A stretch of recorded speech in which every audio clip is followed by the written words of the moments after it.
오늘은 아마 많은 분들이 반가워하실 우리 귀한 강사님이 오셨어요. 우리 장진영 목사님, 우리 장율 목사님의 아드님이신 우리 귀한 목사님이 이제 국내에 나오셨는데 우리 교회 한번 모셔야 되지 않겠냐 해가지고 이렇게 연락이 돼서 오시게 됐습니다.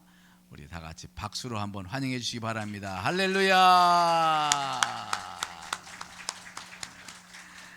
오늘 말씀 제목은 열정만으로는 부족하다. 기대가 돼요. 네, 감사합니다. 네.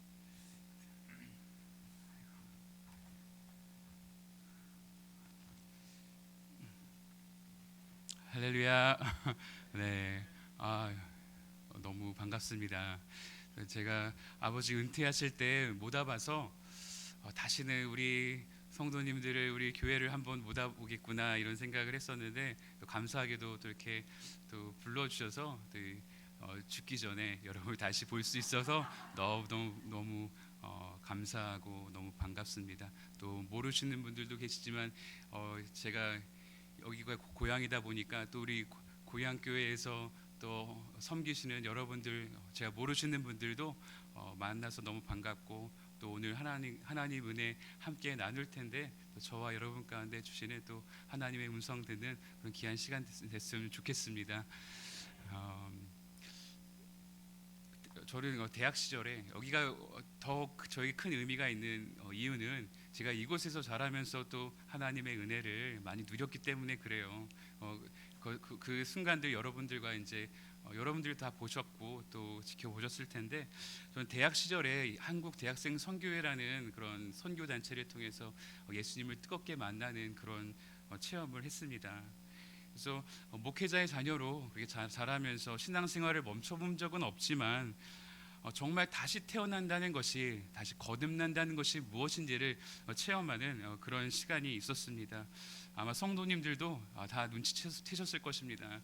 아니 진영이가 이렇게 달라졌네 이러면서 또 많이들 또 놀라셨을 것 같고 또 여전히 성가대를 지키고 있는 우리 형님 한 분이 또 그 순간들을 많이 같이 목격을 하셨습니다. 그래서 은혜를 체험한 후에 하나님이 영혼을 향한 사랑을 엄청나게 부어주시더라고요. 그래서 그 뜨거움을 주체할 수가 없는 거예요. 그래서 아버지에게 찾아갔어요. 아버지, 저 당장 선교사로 나가고 싶습니다. 가서 이 젊음을 하나님을 위해서 선교지에 나가서 그렇게 복음을 전하면서 살고 싶습니다. 그렇게 말씀드렸어요. 그런데 그때 아버지가 이런 말씀을 해주시더라고요. 열정만 가지고 나갔다가 오히려 선교에 걸림돌이 되고 실패하는 경우들이 얼마나 많은지를 아냐. 신학교 교육을 받고 신학교 훈련을 받고서 나중에 나가려면 나중에 그때 나가라 이렇게 말씀을 해주셨어요. 그래서 당장 나가고 싶다는 그런 마음에 아버지 그 대답이 참 원망스럽더라고요. 그런데 지금 돌아보면은 그때 붙잡아 주시지 않았더라면은 나가서 많은 사람들을 힘들게 할 수도 있었겠구나 그런 생각이 들었습니다. 저는 그 열정만 가지고 될 줄 알았는데 그게 아니라는 것을 사역의 길을 걸어오면서 느끼게 되었어요. 그래서 이 사역의 길로 들어선 지 한 15년이 되었더라고요. 3년은 한국에서 또 미국 가서 3년 사역하고 또 다시 돌아와서 4년 사역하고 다시 미국으로 돌아가서 이제 6년 사역을 마치고 다시 잠깐 돌아왔어요. 이 시간을 보내면서 정말 많은 사람들, 많은 사역자들, 많은 성도님들을 이렇게 만나봤는데 실제로 열정만 앞섰다가 일을 그르치는 경우가 참 많이 있더라고요. 여러분 무슨 말입니까? 오늘 설교 제목처럼 열정만으로는 부족하다라는 것입니다. 세상 살아가는 모든 일이 마찬가지인 것 같아요. 여러분 직장 생활하는 것, 뭐 사업하는 것 어디 쉽던가요? 열정만 가지고 되던가요? 그렇지 않죠. 열정만 가지고서는 우리가 인생에서 성공할 수 없다라는 것입니다. 열정이 나쁜 것은 아니지만 실력도 없이 지혜도 없이 열정만 있는 사람은 문제를 해결하기보다는 오히려 더 문제를 일으킬 수 있다라는 것입니다. 이처럼 이 세상에는 이 넘치는 열정만으로는 해결할 수 없는 일이 많이 있다라는 것이에요. 그래서 오늘 우리가 읽은 본문에는 두 사람의 열정이 넘치는 두 사람이 등장합니다. 한 사람은 예수님이고요. 또 한 사람은 예수님께서 그 나병을 고쳐주신 그 나병 환자예요. 하지만 이 두 사람의 열정의 결과는 달랐습니다. 예수님의 열정은 복음 전파로 이어졌지만 또 그 열정으로 인해서 우리가 지금 이렇게 새 생명을 누리면서 살고 있죠. 그러나 이 나병 환자의 그 열정은 오히려 복음 전파에 장애가 되었다라는 것을 우리 본문을 통해서 알 수가 있습니다. 그래서 오늘 본문을 함께 살펴볼 텐데요. 저와 여러분은 이 나병 환자와 같이 열정만 있는 그런 문제의 사람이 되는 것이 아니라 우리 예수님처럼 긍정적인 열매를 맺는 그런 열정의 사람 되시기를 주님의 이름으로 축원합니다. 그리고 예수님처럼 되기 위해서 우리가 기억해야 될 것이 두 가지가 있습니다. 첫 번째로 기억해야 될 것은 기도해야 목표를 잃지 않는다라는 거예요. 우리 한번 따라해 볼까요? 기도를 해야 목표를 잃지 않는다. 네. 예수님께서 각종 병자들을 고치시고 또 귀신 들린 사람 또 그 사람들도 고쳐주시고 그러면서 하루하루가 늘 바쁘셨죠. 3년 공생애를 사시면서 정말 눈코 뜰 새 없이 바쁜 삶을 사셨습니다. 그리고 예수님께서 머무시는 곳마다 가시는 곳마다 이 항상 병자들이 몰려들어서 인산인해를 이루었고 또 예수님은 그들을 일일이 고치시느라 밤늦게까지 그렇게 사역을 감당하셔야 했습니다. 그래서 보통 사람들은 이 정도 시달리고 나면은 밤 피곤해지셔서 금방 뻗어버리고 아침에도 깨우지 말아라 이러면서 그냥 늦잠을 잘 수도 있을 텐데 그렇게 하지 않으셨다라는 거예요. 예수님은 동이 트기 전 새벽에 일어나셨습니다. 우리 35절 말씀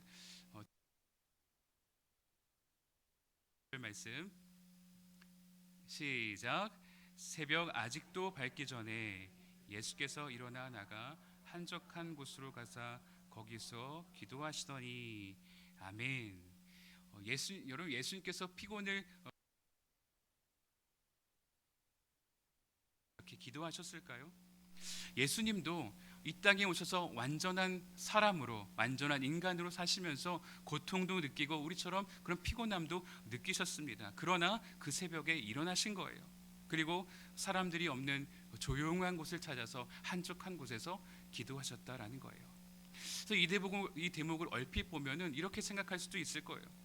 예수님께서 과연 기도하실 필요가 있으셨을까? 예수님은 이미 하나님의 아들이시고 권세와 능력이 충만하신 분이신데 굳이 또 나가서 그렇게 기도하실 필요가 있으셨을까?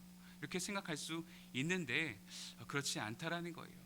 우리가 기도를 잘 이해하지 못하면 이렇게 생각할 수 있지만 그렇지 않다라는 것입니다.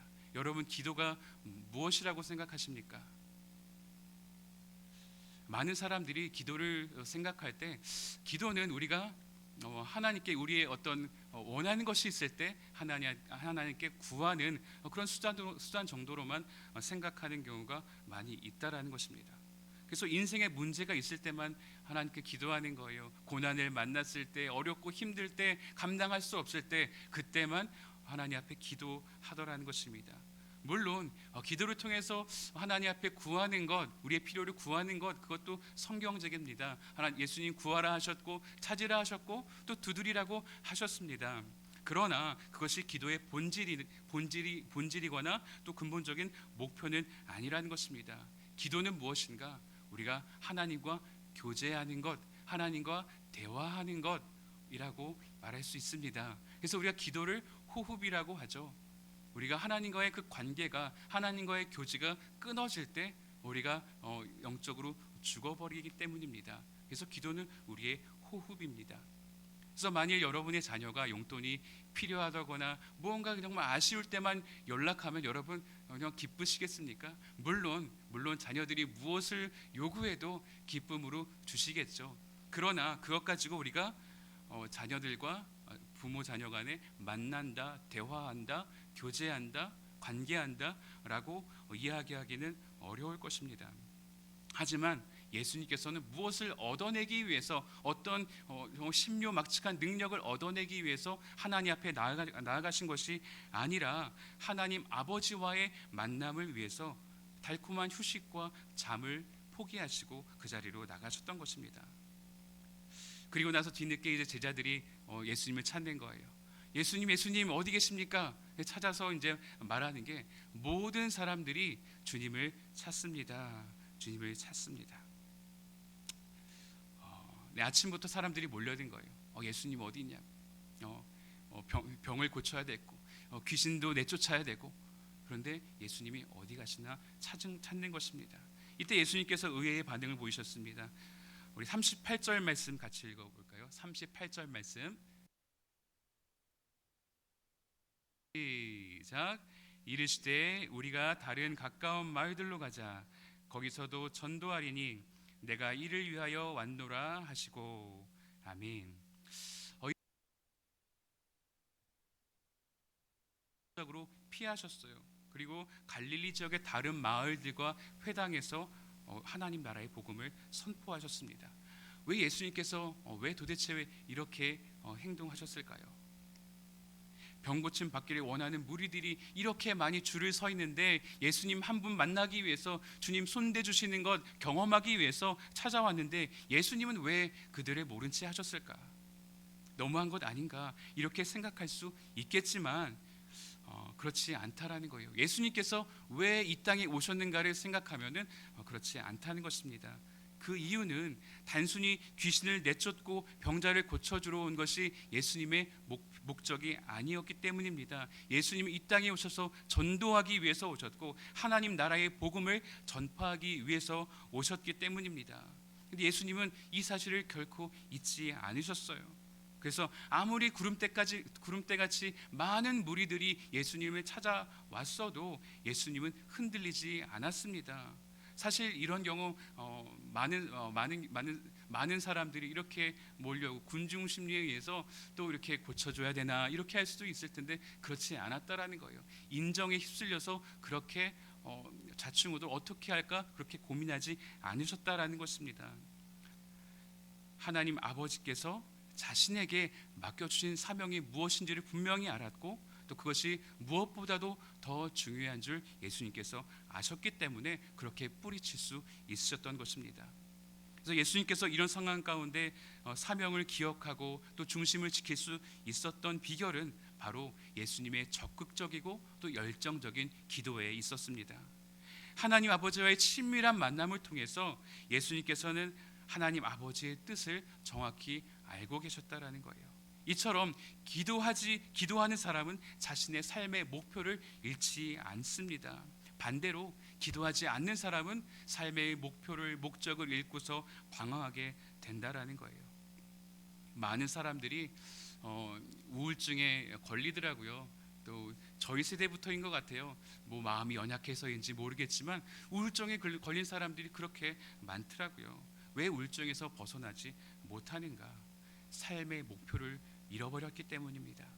너무 바쁜 일정에 바쁜 일상에 쫓겨서 정신없이 살다가 어느 날에 내가 무엇 때문에 이렇게 바쁘게 살고 있는가, 잠도 잘 못 자면서 내가 이렇게 내가 이렇게 살 이유가 무엇인가라는 그런 생각이 스치는 순간 사람들은 말로 다 표현하지 못할 그런 허무감에 또 좌절감에 빠지게 된다는 것입니다. 그러다가 마침내 심각한 우울증에 빠지거나 또 더 심한 경우에는 술과 마약을 하며 또 방탕한 삶을 살기도 합니다. 미국 LA에 가면은 스키드로우라는 그런 지역이 있습니다. 스키드로우 하면은 그냥 밴드 이름만 생각했었는데 그 LA에 미국 전체에서 이 스키드로우라고 하는 그 지역이 노숙자가 가장 많이 살고 있는 그런 지역입니다. 그래서 노숙자 거리로서 그게 잘 알려져 있는 곳입니다. 여러분 그 큰 나라, 그 부자 나라, 잘 사는 나라, 거기에 그렇게 만 명 이상의 그런 노숙자가 살고 있는 그런 곳이 있다는 거예요. 여러분 그 사람들이 처음부터 거기에서 살았던 것이 아닙니다. 그 중에는 정상적인 가정에서 정상적인 교육을 받으면서 그렇게 살았던 사람들도 많이 있다고 합니다. 그런데 삶의 목표를 잃어버렸기 때문에 내가 왜 살아야 되는지, 내가 왜 일을 해야 되는지 그런 삶의 목표를 잃어버렸기 때문에 그 길가에서 텐트 쳐놓고 그냥 정부에서 먹여주는 것 가지고 먹으면서 만족하며 살더라는 것입니다. 그래서 삶의 목표를 잃어버렸기 때문에 스스로 망하는 길을 선택한 것입니다. 우리 그리스도인들도 예외가 아닙니다. 기도하지 않는 그리스도인들, 어떻게 보면 생명력을 잃은 그리스도인들이죠. 그들은 자신들이 하나님의 일을 하고 있다고 생각하지만 사실은 하나님의 뜻과 상관없이 자신의 뜻과 욕심을 고집하게 되는 경우가 많이 있습니다. 기도하지 않으면서 봉사하면 어느 순간에 내가 왜 굳이 이렇게까지 고생을 해야 되나, 그러한 생각이 들면서 우울한 생각이 드는 것이죠. 기도하지 않으면서 봉사하면 남들이 자신의 헌신과 노고를 알아주지 않는다는 그런 서운한 생각이 들면서 불평을 늘어놓게 됩니다. 이 모든 것은 우리가 기도하지 않고 살면서 삶의 방향을, 삶의 목표를 잃어버렸기 때문입니다. 그러나 하나님과 깊이 교제하면서 사역하는 사람은 누가 안 알아줘도 상관없는 거예요. 섭섭하지 않습니다. 그리고 아무리 어렵고 힘든 일이라도 탈진하지 않습니다. 누가 봐도 힘든 일, 누가 봐도 굳은 일 하고 있는데 얼굴에 여유가 있어요. 기쁨이 넘칩니다. 그래서 훌륭한 믿음의 선배들은 규칙적으로 기도하는 것을 매우 중요하게 생각했어요. 종교개혁자 마틴 루터가 이런 말을 했습니다. 나는 매일 2시간씩 기도한다. 그러나 너무 바쁘면 3시간 기도한다. 그렇습니다. 기도는 우리의 호흡입니다. 우리가 하지 않으면 우리의 영이 살 수 없습니다. 우리의 영이 죽으면 우리의 육체도 편안할 수 없는 거예요. 여러분, 기도하는 것. 근데 우리나라가 이 기도 생활을 규칙적으로 하기에 너무너무 좋은 환경인 것 같아요. 어디 다른 나라 가면은 새벽 기도회가 없잖아요. 근데 한국 교회는 새벽 기도회가 다 있습니다. 우리가 바쁘게 살면서 우리가 퇴근 후에 무슨 시간을 내서 기도할 수 있을까요? 집에서 집안일 하면서 어떻게 바쁘게 자녀들 키우다가 그렇게 쫓기다 보면 기도를 놓치는 경우가 많이 있어요. 그런데 새벽 기도회, 그 새벽에 아무도 일어나지 않은 그 조용한 시간에 주님 전에 나와서 기도할 수 있는 건 우리에게 정말 우리 한국 교회의 특권입니다. 그래서 여러분 새벽을 깨우치고 예수님처럼 기도하시기를 바랍니다. 그러면 우리가 그 기도를 통해 분명한 삶의 목표를 우리가 찾게 될 것입니다. 두 번째로 우리가 기억해야 될 것은 순종 없는 열정은 반항이다. 우리 이것도 한번 따라해 볼까요? 순종 없는 열정은 반항이다. 이 열정적인 전도자 예수님께서 이 복음을 전하시면서 갈릴리 지역을 다니시던 중에 나병 환자 한 명이 찾아온 거예요. 이 문둥병이라고도 했던 이 병은 전통적으로 죄송합니다. 하늘이 내린 벌이라고. 물 한 모금 마시겠습니다. 네.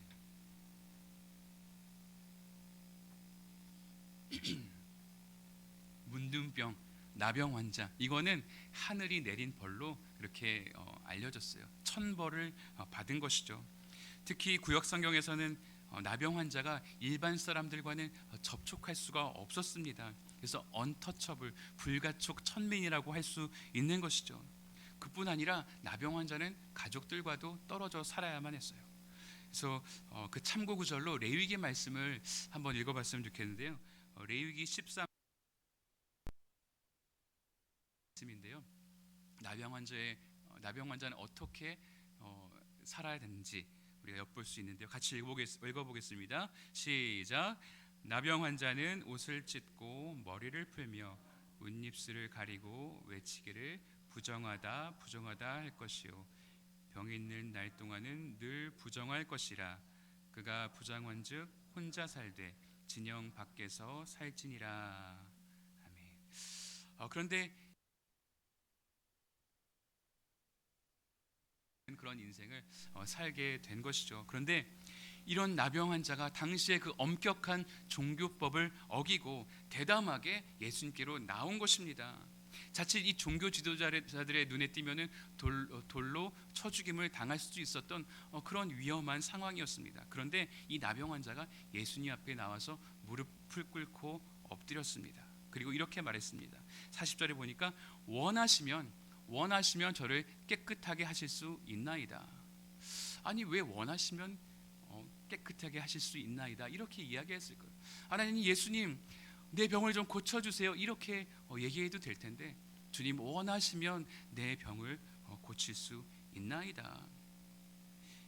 이 나병 환자는 자신의 병이 자신이 원해서 될 것도 아니고 자신이 소망한다고 해서 되는 것이 아니라는 것을 알았습니다. 이것은 전적으로 예수님의 마음에 달렸다라는 것을 알고 있었던 것이죠. 예수님, 당신께서 마음만 먹으시면 이미 소망할 수 있는 것이 없었습니다. 그런 처지가 될 수도 없었던 거예요. 그래서 이렇게 목숨을 걸고 예수님께 나올 수 있었던 것입니다. 그래서 목숨을 거는 것, 이것이 참 중요한 것 같아요. 우리가 여기서 나병 환자에서 배울 수 있는 자세는 목숨을 걸고, 조금 해보고 안 하는 것이 아니라, 어쩌면은 돌로 쳐 죽임을 당할 수도 있을까봐 나가지 못한 사람들도 많이 있었을 것 같아요. 그런데 우리가 살아가면서 목숨 걸고, 여러분 목숨 걸고 예수님 잘 믿어보셨습니까? 예, 목숨 걸고 한번 해보자는 거예요. 절박한 마음으로, 간절한 마음으로 우리가 하나님 앞에 나아갈 때에 하나님이 고쳐주신다는 거예요. 그래서 예수님께서 말씀하시는 거예요. 41절 말씀인데요, 이것도 우리 같이 한번 읽어볼게요. 말씀 같이 읽어보겠습니다. 41절은 우리 오늘 읽은 본문 말씀인데요, 같이 읽어볼게요. 시작. 예수께서 불쌍히 여기사 손을 내밀어 그에게 대시며 이르시되 내가 원하노니 깨끗함을 받으라 하시니. 아멘. 예수님께 여기셨던 거예요. 그래서 그 나병 환자를 직접, 아니 예수님 손 안 대셔도 되잖아요. 그냥 말씀만 하시면 될 텐데 직접 손 대신 거예요. 아무도 손대려고 하지 않은 불가촉 천민, 아무도 손대지 않는 그 사람을 예수님께서 다가가셔서 손을 대시고 그렇게 고쳐주셨어요. 내가 원하노니 깨끗함을 받으라. 이 순간에 예수님도 어떻게 보면 당시의 종교법을 어겼습니다. 그러나 예수님에게는 율법적인 전통을 지키는 것보다 이 생명을 살리는 것이 더 중요했던 것입니다. 예수님의 그 자비의 말씀이 떨어지자마자 나병이 깨끗이 떠나갔습니다. 그리고 고침받은 나병 환자에게 이제 율법을 따라서 정상적인 절차를 밟아서 다시 시민이 정상적인 시민으로 돌아와라. 그리고 한 가지를 당부하시죠. 아무에게도, 절대 아무에게도 이 사실을 말하지 말아라. 왜 이렇게 예수님께서 당부하셨을까? 그 이유를 몇 가지로 추측할 수 있는데요. 첫 번째는 이 사실이 알려지면 이제 이 나병 환자들이 예수님께 다 몰려올 텐데, 이 소식을 들은 사람들마다 몰려올 텐데, 이렇게 되면은 사회적으로 큰 혼란이 생길 수 있겠죠. 이 나병 환자들과 일반 사람들이 같이 있으면 안 되었기 때문에. 두 번째는 이 나병 환자뿐만 아니라 예수님도 당시의 종교법을 어겼기 때문에 이 종교 지도자들이 이 예수님을 눈에 가시처럼 보고 있었죠. 그렇기 때문에 이 건수를 잡아서 예수님의 사역을 가로막을 수도 있었겠죠. 세 번째는 이 수문을 듣고 더 많은 환자들이 몰려올 텐데, 그렇게 되면은 예수님께서 하나님 나라의 사역, 이 전도 사역을 감당하셔야 되는데 그 사역에 또 걸림돌이 될 것이기 때문입니다.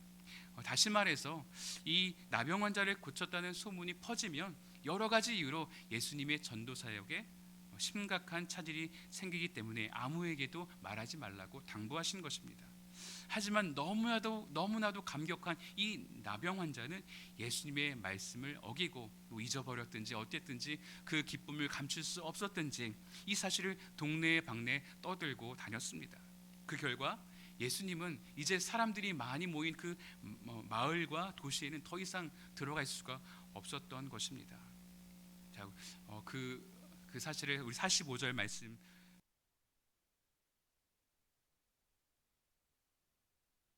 시작. 그러나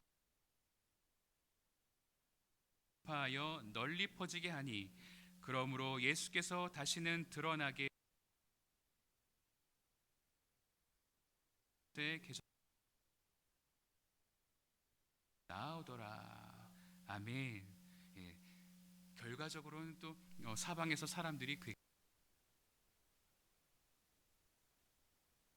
우리 거기에 집중하지 않고 앞에 집중해 볼게요.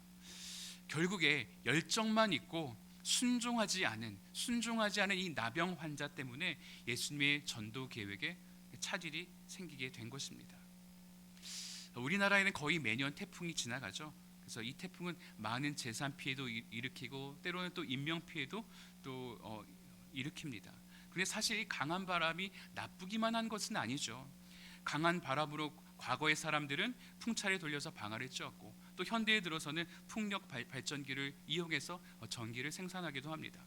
다시 말해서 이 통제되는 바람의 힘, 이것은 인간에게 이로움을 줄 수 있지만 통제되지 않는 바람은 세상을 쑥대밭으로 만들어 버릴 수 있다는 것입니다. 그게 우리들의 열정도 마찬가지입니다. 하나님의 말씀과 기도 생활에 의해서 통제되지 않는 열정, 그 열정은 오히려 태풍과 같은 재앙을 낳을 수 있다는 것입니다. 또한 마음만 뜨거웠지 말씀과 성령에 의해서 다듬어지지 않는 그 인격은 오히려 모난 돌처럼 많은 사람들의 마음에 상처를 남기게 될 것입니다. 그래서 순종 없는 열정은 사실상 하나님에 대한 반항이나 다름없다라는 것입니다. 이스라엘의 첫 번째 왕 사울이었죠. 남다른 장점과 열정이 있었던 그런 왕이었습니다. 하지만 왕이 되면서 교만해지고 또 하나님의 말씀을 순순히 따르지 않는 그런 왕이었습니다. 그래서 사무엘 선지자가 이렇게 책망합니다. 사무엘상 선지자가 사울에게 이렇게 이야기합니다. 우리 같이 한번 읽어보겠습니다. 시작. 사무엘이 이르되 여호와께서 번제와 다른 제사를 그의 목소리를 청종하는 것을 좋아하심 같이 좋아하시겠나이까. 순종이 제사보다 낫고 드는 것이 순양의 기름보다 나으니 이는 거역하는 것은 점치는 죄와 같고 완고한 것은 사신 우상에게 절하는 죄와 같음이라. 왕이 여호와의 말씀을 버렸으므로 여호와께서도 왕을 버려 왕이 되지 못하게 하셨나이다 하니. 아멘. 다시 말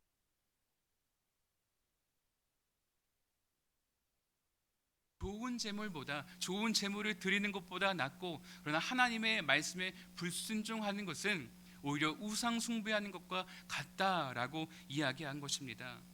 그래서 결국 사울 왕은 하나님께 버림을 받게 되었죠. 우리 그리스도인들은 시대가 변해도 잃지 말아야 할 가치들이 여러 가지가 있는데 그 중에 하나가 바로 하나님의 말씀에 순종하는 것입니다. 요즘 우리들은 너무 똑똑해졌어요. 요즘 현대인들은 너무 똑똑하고, 특히 똑똑한 거 하면 요한이 생각나는데 어렸을 때부터 그렇게 저보다도 한자를 더 많이 알았던 것 같아요. 그래서 1학년 때부터 2학년 때 정말 똑똑한, 요즘 아이들 다 똑똑한 것 같아요. 그래서 똑똑해서 남의 말을 잘 듣지 않으려고 하는 그런 부작용이 생겼어요. 부모님 말 잘 안 듣죠. 더 많이 알아가지고 부모를 가르치려고 하는 그런 경우도 생기죠. 자신이 생각하고 자신이 경험한 그 기본과 상식, 그것이 기준이 되어서 그 기준에 맞지 않으면 잘 듣지 않습니다. 잘 받아들이지 않으려고 해요. 그래서 하나님의 말씀까지도 왜곡해서 하나님의 말씀을 듣지 않고 또 무시해버리는 그런 경우가 많이 있습니다. 그러나 여러분, 교만은 뭐라고요? 패망의 선봉이다라고 했습니다. 거만한 마음은 넘어짐의 앞잡이다 그랬습니다. 사랑하는 성도 여러분, 하나님의 말씀 앞에 겸손하실 수 있기를 바랍니다.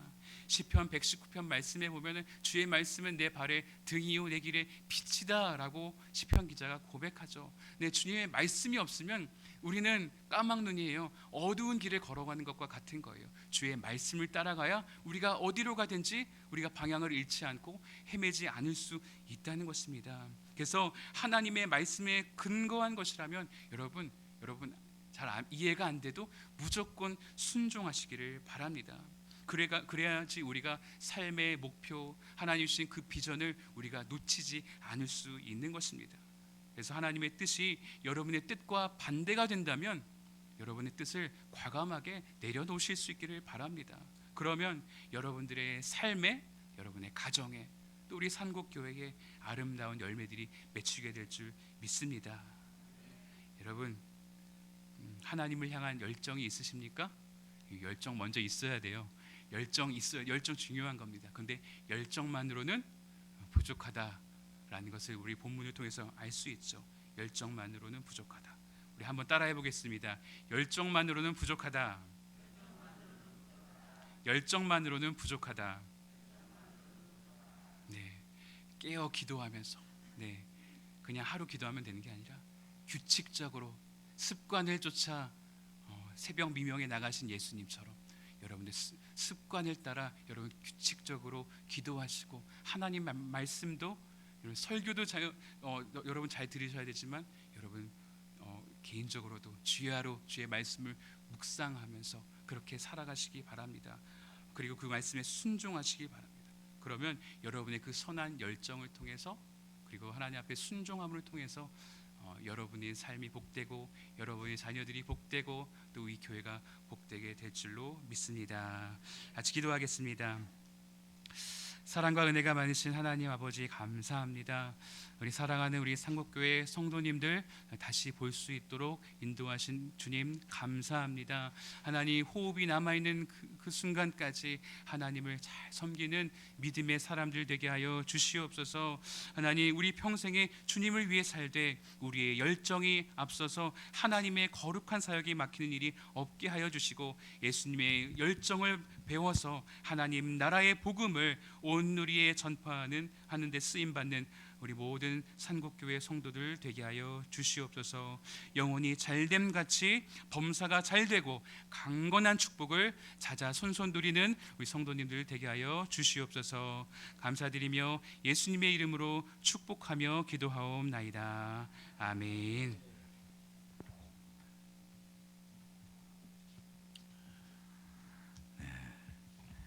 열정만 가지고는 안 되죠. 그 열정이 동력이 일어나려면 진정한 동력의 방향성이 중요한데 뭐 아무데나 그냥 막 우당탕 달려가면 곤두박질하는 거죠. 방향을 알고 어디로 가야 할지 알고 하나님이 지시해 주는 곳으로 가야 되는데 오늘 귀한 말씀인 줄 믿습니다. 우리 하나님께서 우리에게 주신 기도의 통로, 이 기도를 통해서 날마다 위로부터 힘입어서 은혜를 힘입어서 그 은혜 속에서 새 힘을 얻고 방향을 잡고 달려가야 승리할 줄 믿습니다. 그래서 우리 은혜 아니면 안 됩니다. 은혜. 우리 다 같이 은혜 찬양 부르시고 간절히 기도하면서 하나님 은혜를 주옵소서. 은혜 속에 살게 없어. 기도하며 하나님 은혜를 구하는 하나님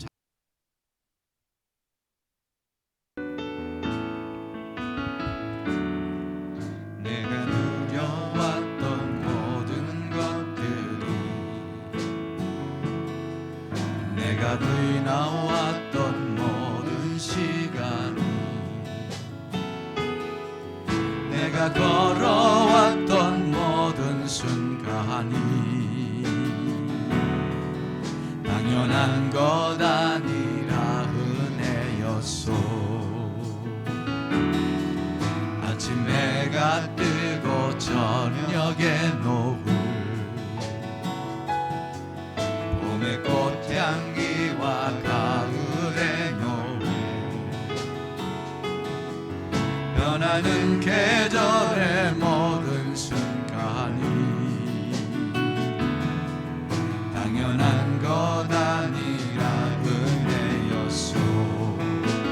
모든 것이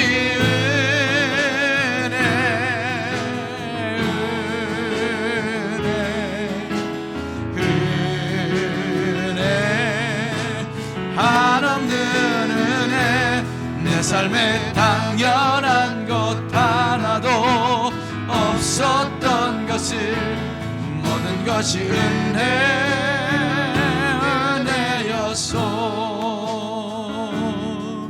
내가 이 땅에 태어나 사는 것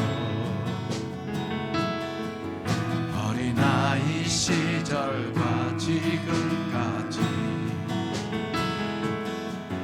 내가 수면하며 꿈을 꾸는 삶 당연한 것 아니라 은혜였소. 내가 하나님의 자녀로 살며 오늘 찬양하고 예배하는 삶 복음을 전할 수 있는 축복이 당연한 것 아니라 은혜였소. 모든 것이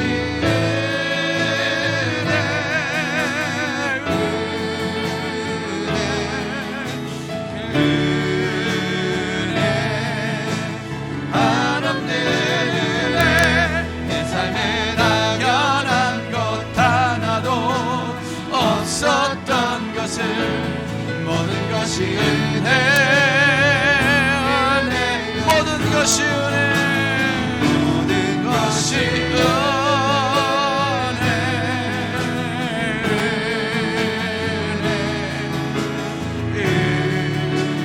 은혜, 하나님의 은혜.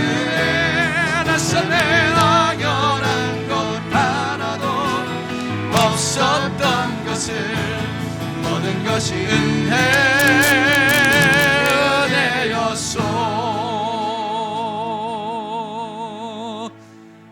기도할 때 하나님의 은혜가 임하고, 기도할 때 은혜 중에 하나님의 역사가 일어나고, 문제가 해결되고, 하나님의 뜻에 순종하는 그런 하나님의 사람 될 줄 믿습니다. 기도와 은혜는 떨어질래야 떨어질 수가 없어요. 왜 우리가 때로는 가슴이 메말라 있습니까?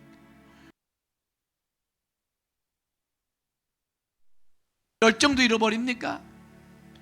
하나님의 은혜를 힘입어야 돼요. 기도하여서 하나님의 은혜를 힘는 우리가 되길 바랍니다. 이제 나아지 주여 부르짖기도 기도하고 기도의 사람 되게 하시고 기도를 통하여 은혜를 힘입고 살아가는 사람, 주님께서 보여준 길을 따라가는 사람 되게 하여 주옵소서. 나 주여 우리 기도합니다. 주여 아버지 하나님, 아버지 주님 하나님의 은혜인데 은혜를 힘이 잡고 살아갈 수가 없는, 은혜를 힘입기 위해서 기도하지 아니하고 어떻게 하나님의 은혜를 입을 수가 있습니까? 하나님의 기도가 없이 어찌 하나님의 은혜가 안에 살 수 있겠습니까? 하나님의 기도를 통한 하나님의 은혜를 힘입고 하나님의 은총을 힘입고 하나님의 지도함을 받고 하나님께서 도우심을 받고 하나님에게 힘입어 살아가는 성도가 되지 않겠습니까? 하나님이 우리에게 주님 아버지 열정도 주시고 그 열정을 통제할 수 있는 하나님의 은혜, 하나님의 은총, 하나님의 지도하심이 있게 하여 주셔서 하나님의 거룩한 그 뒤를 돌아가는 저희들 아버지 은혜를 항상 누리고 은혜의 인물 날마다 고백하는 은혜함은 아무것도 아니라 주님의 은혜가 아니면 아무것도 아니라 그런 나는 주님의 은혜가 아니면 아무것도 할 수 없는 존재임을 아버지 고백할 수 있게 되게 하셨습니다. 날마다 주님의 은혜 가운데 아버지 뜨거운 가슴을 품고 살아가는 하나님 주의 모습으로 주님의 자녀 되게 하여 주셔서 우리의 산복되게 되게 하여 주셔서 하나님 참으로 은혜를 힘입고자 더욱더 엎드리고 더욱더 전부를 우리 모두 되게 하여 주시옵소서. 하나님 은혜 아니면 안 됩니다. 은혜 아니면 우리는 한 치 앞도 내다볼 수 없고 은혜 아니면 우리는 주저앉을 수밖에 없고 헤맬 수밖에 없고 곁길로 갈 수밖에 없는 연약한 저들입니다. 하나님이 우리 그 은혜를 힘입기 위하여 더 하나님께 가까이 나아가고 또 엎드리고 부르짖는 그런 하나님의 기도의 사람 되게 하셨어. 또한 은혜의 사람이 되게 하여 주시옵소서. 오늘도 하나님께서 귀한 종을 통하여 깨우쳐 주시는 그 은혜를 또 힘입어 살아가겠사오니 놓치지 말고 잊어버리지 말고 가슴에 간직하고 주님의 손 붙들고 하루하루 살아가는 우리 모든 주의 백성들 되게 하여 주옵소서. 간절히 소망하오 예수님 이름으로 기도드려 싸움나이다. 아멘.